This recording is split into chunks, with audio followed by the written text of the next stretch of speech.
Ushbu o'quv amaliy seminarda voyaga yetmaganlar o'rtasida turli salbiy holatlarning oldini olish, voyaga yetmagan qizlarimiz o'rtasida erta turmush, erta tug'ruqlarning oldini olish hamda oilalardagi oilaviy qadriyatlarni mustahkamlash, qizlar tarbiyasida hamkorlik tizimini yo'lga qo'yish maqsadida bir qancha ko'rsatmalar berdi.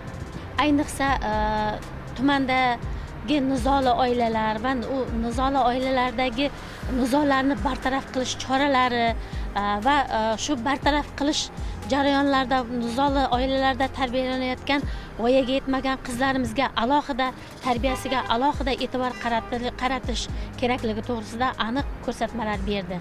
Jumladan bizning Qoraqalpog'iston Respublikasidagi 11 ta toifadagi ro'yxatlar shakllantirilgan bo'lib va ushbu tajribani butun respublikada ommalashtirishi nazarda tutildi.